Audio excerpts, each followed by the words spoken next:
left-hand side, you'll see a river flowing to the Skagway. So again, cleverly give the name Skagway River. Now we're going to find a silk known run as rock flower. It's so fine, they'll stay suspended in the water for the entire length of the river. What this means for us is that the coloration of the water will change based.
Highway, a highway very near and dear to my heart because it makes Skagway one of 3 cities in Southeast Alaska you can actually drive out of. Can't even drive out of our capital city of Juneau. If you like it, make it down to Washington State, all you have to do is drive 120 miles toward north, then begin heading south. It's a quick 3-day drive. Now, speaking of roads, look sharply down on your left-hand side of the near side of the valley. In a moment, you're going to see a rocky outcropping. This is the remains of a road built in 1897 by a man named George Brackett. Way down was called Quarter 97 money just to tow the road. However, Brackett got a little bit greedy, and his reach may have extended his grasp, as eventually he put up tolls on unimproved sections of the trail. The miners did not care for that, so they banded together, ran the men to collect the tolls off through the gates of the Skagway River, and never paid Brackett's toll again. So shortly down on your left-hand side, you can see the violent section of the river sports Class 6 technical rapids.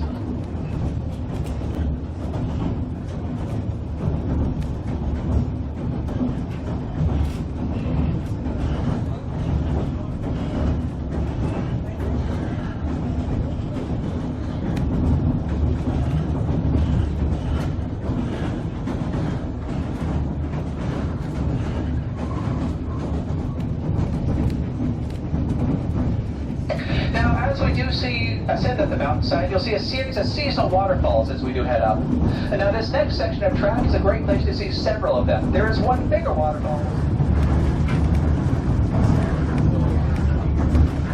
Besides the boulder, there was no effort made to recover their bodies. Instead, our foreman, Michael J. Heaney, erected a black cross on top of the boulder in their memories.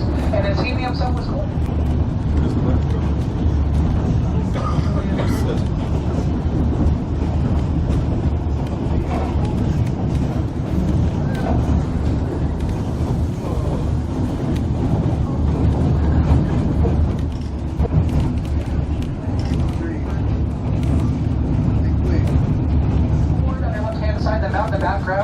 about 2/3 of the way up, you'll see a road that's cut up the mountainside. That's not just a road, that's our railroad. It'll be up there in about 4 miles. So here in just a moment, we're going to go parallel with this Highline section of track. Once we do so, there'll be 3 nights of cleaning. You can see all the way up to it, as well as Glacier Gorge that is spanned by our 120-year-old wooden trestle bridge that we will be passing over as we enter into our first tunnel of our journey. Scary looking.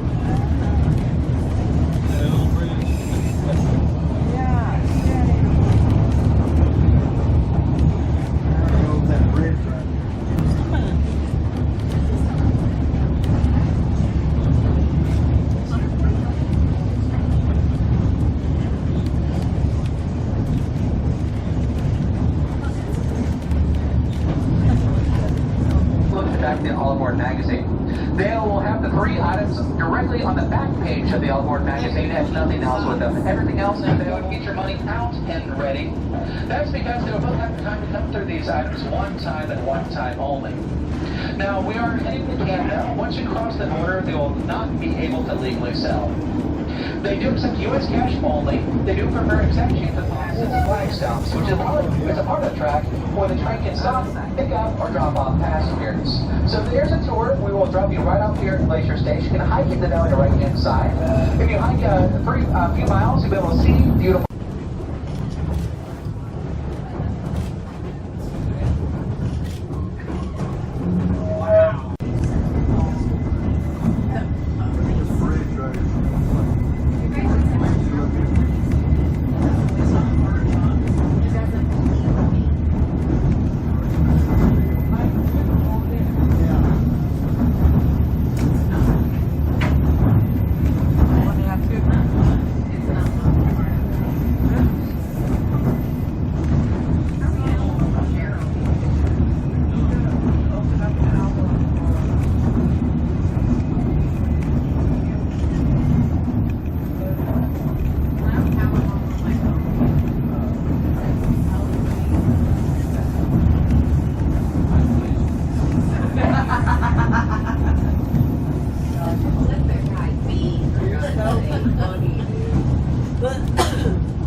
Grade. What that means is that for under 100 feet we travel, we will ascend 4.2 feet.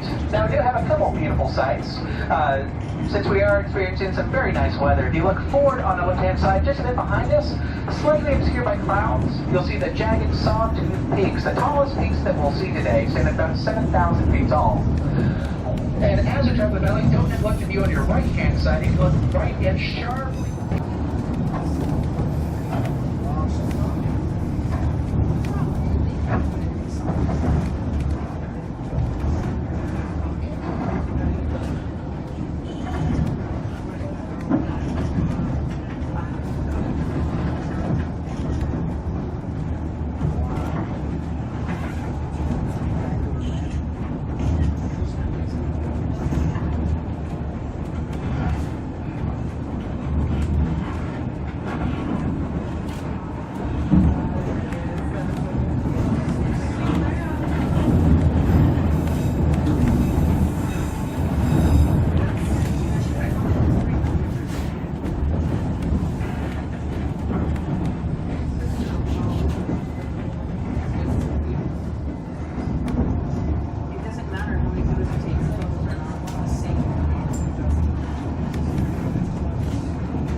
I